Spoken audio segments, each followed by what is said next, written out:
First law of thermodynamics applied to a close system. तो first law of thermodynamics में हमने ये वाली बातें बताई थी, आउटलाइन में ये था first law of thermodynamics, conservation of energy, description with formula, significance, application, limitation, internal energy, work done, conclusion. तो इंट्रोडक्शन हमने कल बता दिया था थर्मोडायनेमिक्स का कि branch of science which dealing with the heat and temperature. ये भी बताया था एनर्जी बिफोर में कितनी रहती है और ट्रांसफॉर्मेशन के बाद एनर्जी कितनी रहती है अपनी, कि कन्वर्जन उसका हो रहा है one part two another part. Energy was not destroyed, इसके बारे में भी कल हमने बताया था। ये कुछ एग्जाम्पल दिए थे हमने, कॉफी इन्वायरमेंट, माइक्रोवेव ओवन का एग्जाम्पल दिया था, electrical energy converted in thermal energy, heat is transfer to the food we are cooking, after cooking we take out the food out of the oven and expose it to the entire environment, thus heat from the food is transferred to the environment। जब हमें भूख लगती है तब भी energy की requirement रहती है, खाना खाने के बाद जो है हीट एनर्जी केमिकल एनर्जी में कन्वर्ट होती है और केमिकल एनर्जी से काइनेटिक एनर्जी में कन्वर्ट होती है। फिर the energy transfer goes on continue. Heat work के लिए फार्मूला हमने कल बताया था, delta U is equal to Q minus of W, और change of internal energy delta Q minus of PdV. तो वर्क डन के लिए फार्मूला पीडीबी रहता है। सिग्निफिकेंस हमने बताया था। इसके बाद एप्लीकेशंस बताया था, can be used to find the latent heat of vaporisation. उसके अलावा बताया था calculate the quantity to raise the temperature of an ideal gas.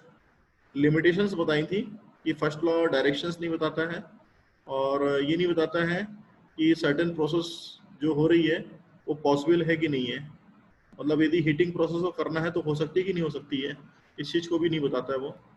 और डायरेक्शन भी नहीं बताता, ये हमने कल बताया था आपको, does not give information about the direction. Internal energy के लिए कल हमने बात की थी, बताया था कि इंटरनल एनर्जी जो रहती है it is a summation of kinetic energy and the potential energy all. तो for an ideal gas potential energy को हम नेग्लेक्ट कर देते हैं, जो इंटरनल एनर्जी रहती है वो काइनेटिक एनर्जी के बराबर रहती है, जितनी भी काइनेटिक एनर्जी है। इसके बाद हमने इस टॉपिक के बारे में बताया था कि चेंज ऑफ इंटरनल एनर्जी क्या है। तो टेम्परेचर चेंज होने के साथ साथ इंटरनल एनर्जी में भी चेंजेस होता है, हीट ट्रांसफर होता है, ट्रांसफर ऑफ एनर्जी रहती है, और अदर वे यदि ट्रांसफरिंग एनर्जी का देखेंगे तो वर्क के रूप में आपको दिखाई देती है, जो यहाँ पे लिखा हुआ है। Work done by the gas volume changes, ये हमने कल बताया था कि गैस है, कोई प्रेशर पी पे है, एक्सपांड हो रही है by pushing a piston by a distance dx, force by a gas on a piston F is equal to PA, तो where A is equal to area of the piston। तो जैसे यहाँ पे फोर्स पड़ता है गैस एक्सपांड होती है, gas expand होने से वॉल्यूम डिस्प्लेसमेंट होगा, और volume displacement initial to final condition होता है तो चेंज ऑफ वॉल्यूम कहलाता है, और इस चेंज ऑफ वॉल्यूम से हमें वर्क डन मिलता है। Work is the area under the PV curve, ये भी हमने कल बताया था कि work done is greater than zero, मतलब एक्सपांशन वर्क है। Work done by the gas on the gas, यानी बाय द गैस मतलब ऑन द गैस कहलाता है, इज लेस देन जीरो, इसे नेगेटिव वर्क डन बोलते हैं, ये आपको पॉजिटिव वर्क डन कहलाता है। तो this area give the positive work done, this area give the negative work done, ठीक है ना। तो इस तरीके से जो वर्क डन की वैल्यू रहती है वो चेंज होती है। Anuj keep the mic switch off, सभी लोग माइक को स्विच ऑफ कर लें, ठीक है। इधर का जो आप एरिया देख रहे हैं, work is equal to area, volume is going to the V1 to V2 PdV less than zero. तो जो लेस देन जीरो है यहाँ पे नेगेटिव वर्क डन रहता है, क्योंकि work done on the system होता है। इसका एग्जांपल दिया था, यहाँ पे आइस इंजन है, सपोज गाड़ी चल रही है तो मूवमेंट होता है जब गाड़ी का, तो वहाँ पे पॉजिटिव वर्क डन मिलता है। यहाँ पे एग्जाम्पल दिया था कंप्रेसर का, जो मार्केट में जिससे हवा भरते हैं गाड़ियों में, वो नेगेटिव वर्क डन के रूप में आता है। फर्स्ट लॉ ऑफ थर्मोडायनेमिक्स के रूप में यदि देखें तो heat absorb by a system that is greater than zero, ये positive work done, positive heat कहलाती है, ये हीट एब्जॉर्ब सिस्टम के द्वारा हो रही है। If the heat is release by a system it is less than zero, ये नेगेटिव हीट कहलाती है। यदि सिस्टम से सराउंडिंग तरफ हीट जा रही है तो उसे नेगेटिव हीट बोलते हैं। इसी तरीके से यदि work done by the gas हो रहा है तो greater than work done zero है, पॉजिटिव वर्क डन है, लेकिन वहाँ पे चेंज ऑफ इंटरनल एनर्जी कम हो रही है। Work done on the gas है, यदि work done on the gas होगा तो नेगेटिव वर्क डन होगा, लेकिन change of internal energy positive way में रहेगी। तो साइन कन्वेंशनल बहुत जरूरी समझना अपने को कि पॉजिटिव वर्क डन कहाँ पे होता है, नेगेटिव वर्क डन क्या होता है। तो work done by the system ये पॉजिटिव वर्क डन के रूप में आता है, और heat absorb by the system ये पॉजिटिव हीट के रूप में आती है, ठीक है ना। तो कभी भी सराउंडिंग से हीट सप्लाई हो रही सिस्टम की तरफ, वो पॉजिटिव हीट कहलाएगी, क्योंकि heat is supply to the system. जैसा कि हम खाना खाते हैं, सिंपल सा एग्जांपल है, खाना खाने वक्त में जो एनर्जी अंदर आती है वो पॉजिटिव एनर्जी रहती है। इसी तरीके से गाड़ी यदि चल रही है, उस पर गैस के द्वारा कुछ काम किया गया है, तो वो पॉजिटिव वर्क डन है। The first law of thermodynamics which is applied here, that is called a DE. D is the change of internal energy is equal to dq minus of dw, first law कहलाता है। इसके बारे में भी हमने last class में आपसे discuss किया था। जो क्वांटिटी है q minus of w, it is the same for all the processes. ये जो क्वांटिटी आपकी q माइनस w रहती है सभी प्रोसेस के लिए सेम रहती है। It depends only on the initial and the final state of the system, जो कि इनिशियल और फाइनल स्टेट्स पर डिपेंड रहती है, and does not depend at all on how the system gets from the one to another. ये किसी ऐसे system पे डिपेंड रहती है जहाँ पे कि प्रोसेस एक जगह से दूसरे जगह मूव करती है, या बोलना चाहिए पाथ पे डिपेंडेंट रहती है, बट ऐसी उस पर कंडीशंस पे डिपेंड नहीं है कि जहाँ पे मूवमेंट धीरे धीरे स्लोली हो रहा है। This is simply conservation of energy. ये एक प्रकार से कंजर्वेशन ऑफ एनर्जी का एग्जाम्पल है। That is internal energy portion of the total energy. इसके लिए मैंने आपको एग्जांपल दिया था कि पानी को जब कभी गर्म करते हैं तो पानी के अंदर मॉलिक्यूलर एनर्जी जो है वाइब्रेशन, एटम्स के वाइब्रेशन के कारण एनर्जी इकट्ठा होती है या चेंज होती है वहाँ पे। तो change in specific internal energy when the raise of the temperature जब आपका वहाँ पे चेंज होता है, तो du is equal to c d t. In case of gases, internal energy is given by U CV dt, and the specific heat changes with the temperature is given by C is equal to C naught in bracket of the A plus BT, where A and B are the constant and CO is the specific heat at the 0 degree centigrade. So total energy in the mass M is the sum of the internal energy as well as the potential and the kinetic energy. So this is the equation जो कि हमने last time पे class में discuss किया था, बताया था आपको। तो E is equal to u plus potential energy kinetic energy. तो U जो है आपकी यहाँ पे M इंटू यू लिखा हुआ है। This is the change internal energy, mgz, this is the potential energy जो हम पढ़ते आ रहे हैं छोटे से। Kinetic energy 1/2 mv²। एंथैल्पी के लिए हमने लास्ट टाइम पे डिस्कशन किया था U2 minus of U1 change of internal energy plus of the flow energy. ये इसका समेशन रहता है। एंथैल्पी को हीट से रिप्रेजेंट करते हैं, that is the change of process from a change of state from 1 to 2, and that is the U2 minus of U1. This is the change of internal energy for a this period initial to final condition, and the flow energy, that is a P2 V2 minus of P1 V1.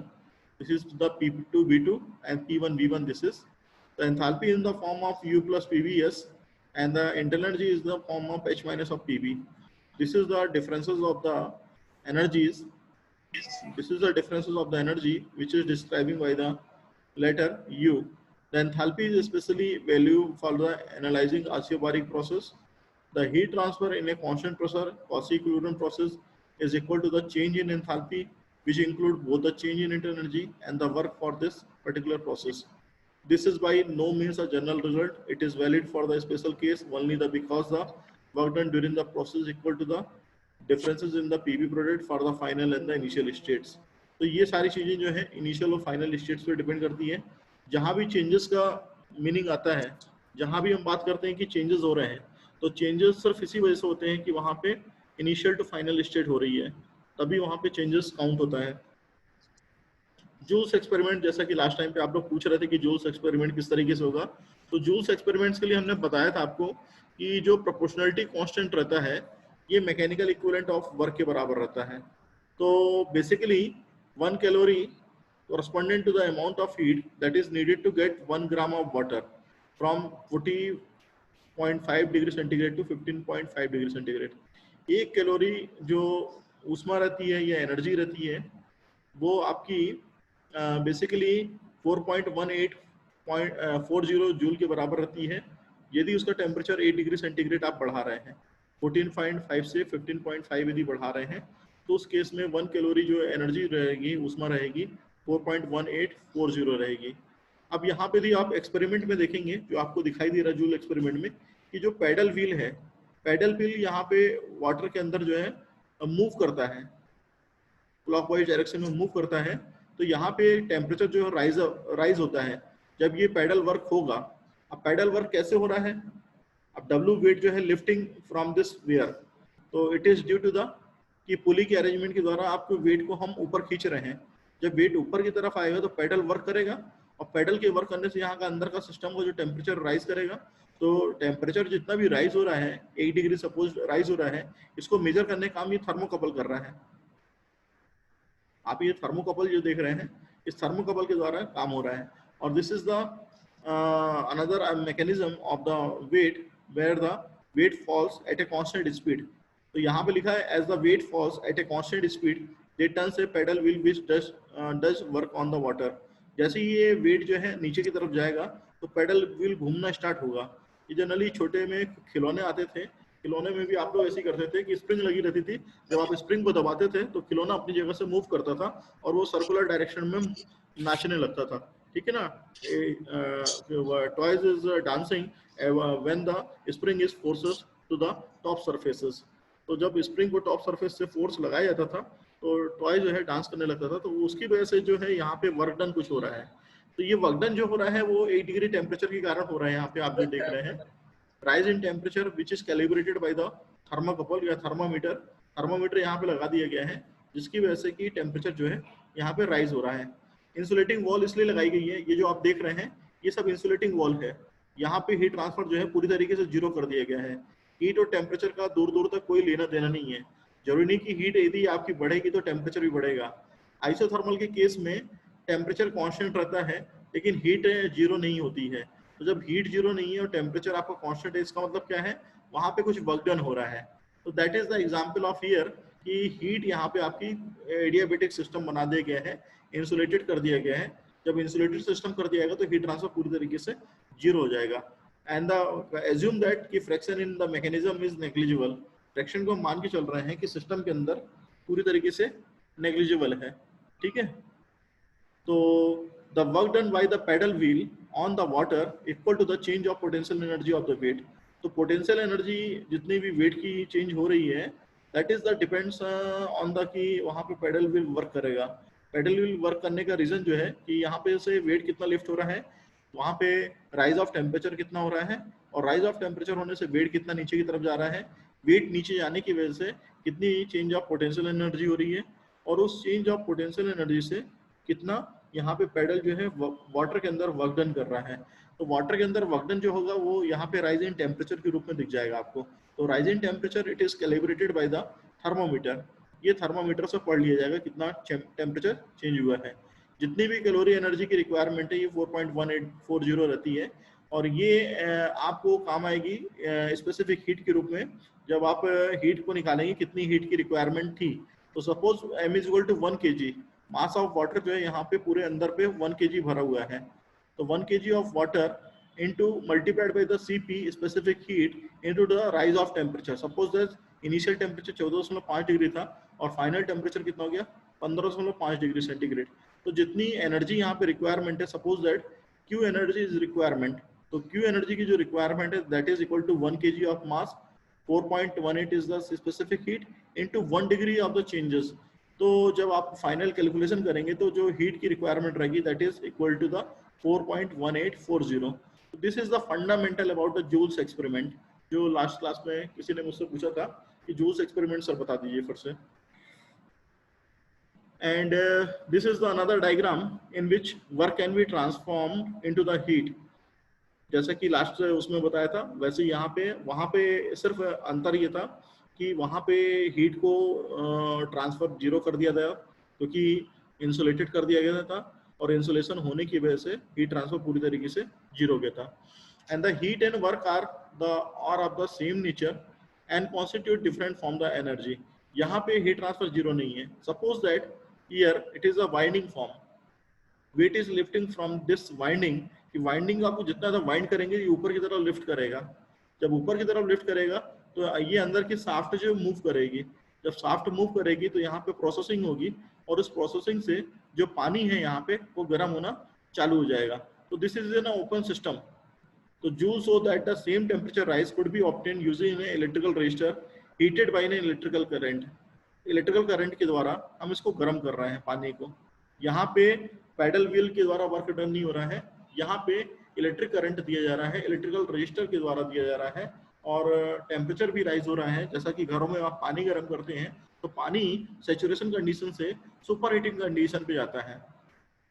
Saturation condition जो पानी की रहती है वो 100 degree centigrade रहती है, जिसमें कि पानी उबलना चालू हो जाता है, और पानी उबलने के बाद उसके टेम्परेचर को और राइज करते हैं फर्दर। तो जब टेम्परेचर राइज होता है तो वो सैचुरेशन से सुपर हीटेड कंडीशन पे चला जाता है। तो ये जो इलेक्ट्रिकल हीटर आप देख रहे हैं यहाँ पे लगा हुआ है, इलेक्ट्रिकल हीटर इसी की वजह से लगा हुआ है। इलेक्ट्रिकल हीटर की वजह से यहाँ पे जो टेम्परेचर है वो राइज हो रहा है। This is the first law of thermodynamics for a system. जैसा कि हमने बताया था कि एक सिस्टम के लिए फर्स्ट लॉ बनता है, एक प्रोसेस के लिए फर्स्ट लॉ बनता है। तो एक सिस्टम के लिए फर्स्ट लॉ क्या होता है ये यहाँ पे देखने लायक है। This is the cyclic integral of del Q is equal to cyclic integral of del W. मतलब जितनी भी हीट दी जा रही है वो वर्क डन के बराबर हो रही है, जबकि वास्तव में ऐसा नहीं होता है। आपको भी पता है कोई भी सिस्टम ऐसा नहीं बना है जो कि हीट को वर्क डन में कन्वर्ट कर सके।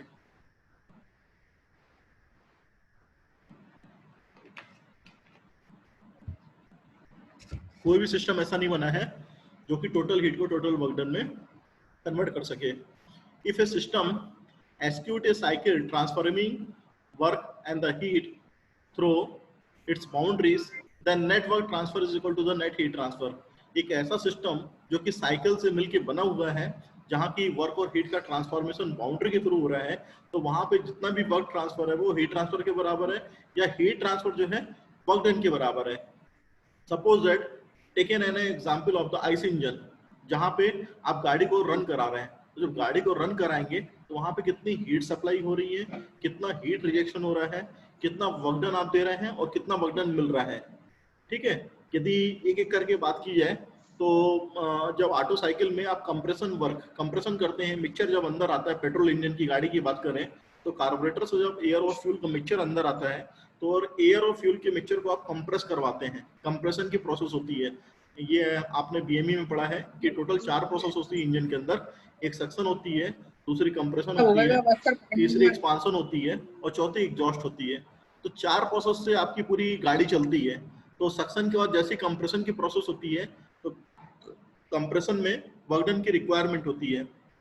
उसके बाद जैसे आप ऊपर जाते हैं उसको हीट एडिशन कराते हैं स्पार्क प्लग के द्वारा, तो वहां पे वर्क डन आपका कांस्टेंट रहता है और हीट ट्रांसफर होता है, हीट सप्लाई के फॉर्म में होता है।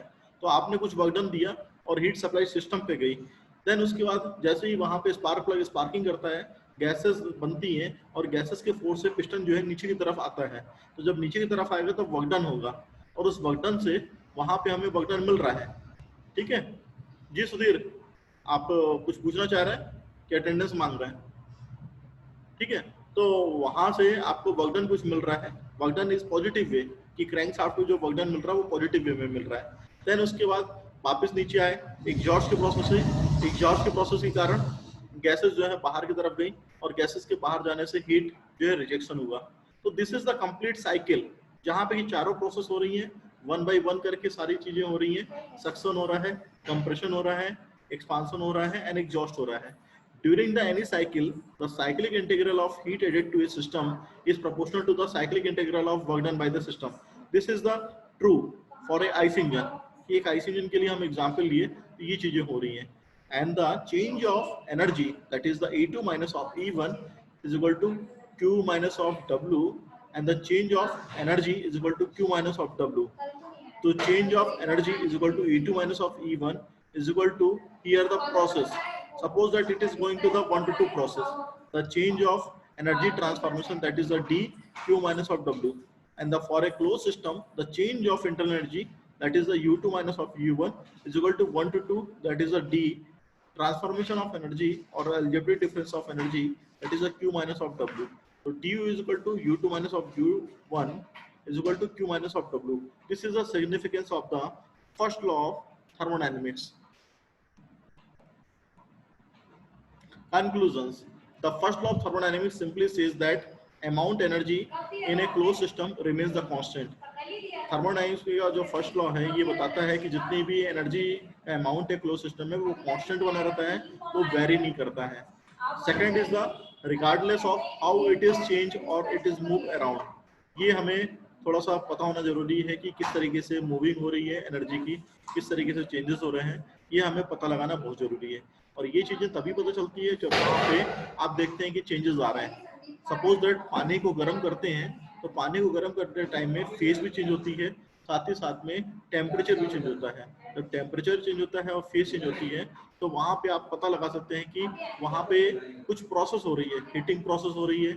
और इसी पानी को यदि थोड़ी देर के लिए खुला छोड़ देंगे आप एटमॉस्फेयर के कांटेक्ट में, तो पानी ठंडा होना भी स्टार्ट हो जाता है। To add energy to a system it needs to come from some place else.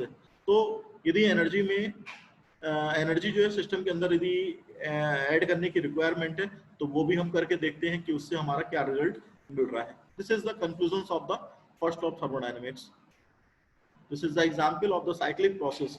एक एग्जांपल लिया गया है, ये जो डायग्राम आप देख रहे हैं, this is the PV diagram. Okay, it is clear I think, PV diagram, and there are the process is going from this to this, यहाँ से यहाँ की तरफ जा रहे हैं आप, A से C की तरफ जा रहे हैं। तो डेटा दिया हुआ है, क्वेश्चन में लिखा हुआ है gas not necessarily ideal goes through a cycle shown in the PV diagram। तो PV डायग्राम में जो वॉल्यूम है 2 मीटर क्यूब है यहाँ पे A पॉइंट पे, C पॉइंट पे जो वॉल्यूम है ये 4 मीटर क्यूब है, A पॉइंट पे जो प्रेशर है वो 1 बार है, C पॉइंट पे जो प्रेशर है वो 2 बार है। बोल रहा है determine the work done by the gas in each of the 3 parts of the cycle. तो यहाँ पे 3 पार्ट्स हैं, ये जो एरो आप देख रहे हैं ये बंद कर रहा है इसको। तो पहली प्रोसेस यहाँ से हो रही है जो आप देख रहे हैं, this is the first process A to B, दूसरी प्रोसेस B टू C, और तीसरी प्रोसेस C टू A। तो A to B, B to C and C to A, 3 process हो रही है। वो बोल रहा है कि वर्क डन कितना हुआ by the gas in each of the 3 parts of the cycle. तो यदि यहाँ से ऊपर जाएंगे तो बताइए कितना वर्क डन होगा, वर्क डन होगा कि नहीं होगा, क्योंकि ये प्रोसेस आपकी कांस्टेंट वॉल्यूम है, ये प्रोसेस आपकी कांस्टेंट प्रेशर है, और ये प्रोसेस आपकी, ये जो आप देख रहे हैं एरिया, ये आपकी आइसोथर्मल भी हो सकती है, आइसेंट्रोपिक भी हो सकती है, क्योंकि एक्सपांशन प्रोसेस कर रहे हैं। तो प्रोसेस 1 जो है आपकी, जो ये देख रहे हैं A टू B जा रहे हैं, यहाँ पे वर्क डन 0 होगा, क्योंकि वॉल्यूम जो है कांस्टेंट है। यहाँ पे वॉल्यूम B A बराबर B A B है, तो वॉल्यूम कांस्टेंट है, तो वर्क डन 0 हो जाएगा। दूसरी प्रोसेस में गए B टू C, तो यहाँ पे work done P into change of volume. Change of volume क्या है, B से C की तरफ गए तो वॉल्यूम जो है यहाँ पे C पे ज्यादा हो गया कंपेयर टू B के, और क्वेश्चन में भी दिया है वॉल्यूम C जो है B से ज्यादा है, तो VC is more than B, तो यहाँ पे वॉल्यूम मोर देन है, तो आ जाएगा आंसर अपने पास 2 × 10⁵ जूल। और जब C से A की तरफ चलेंगे तो आपका W2 जो वर्क डन था यहाँ पे, ये आपका 3 × 10⁵। तो अब 3 कैसे आया, इसको कौन बताएगा, yellow area. Suppose that if this is the isothermal process, इस यहाँ पे प्रोसेस को आपको एक लेना पड़ेगा C टू A। ये आइसोथर्मल प्रोसेस है, तो यहाँ पे वर्क डन जो रहेगा इसके हिसाब से चलेगा, तो PV is into natural log of V1 by V2, ठीक है ना, तो ये आपको करना पड़ेगा। This is the data. तो ये आपका देख रहे थे 0 वर्क डन था A to B, B to C आपका पॉजिटिव वर्क डन है, C to A again is a positive work done. Here it is a requirement, data is given here, जो पहले था VA 2 metre cube, VC is 4 metre cube, pressure जो आपका दिया था ये था, और प्रेशर C में जो था वो ये था। For the entire cycle, what are the work done by the gas, the change in energy of the gas, and the heat exchange with the surrounding? Is this heat absorbed or released by the gas? तो यहाँ पे आपके पास जो work done of the cycle है W1, W2 और W3, इन सब का summation है। तो आपका जो W1 था वो 0 था, जो आप यहाँ पे देख रहे थे, W2 जो था वो 2 था, W3 जो था वो 3 था।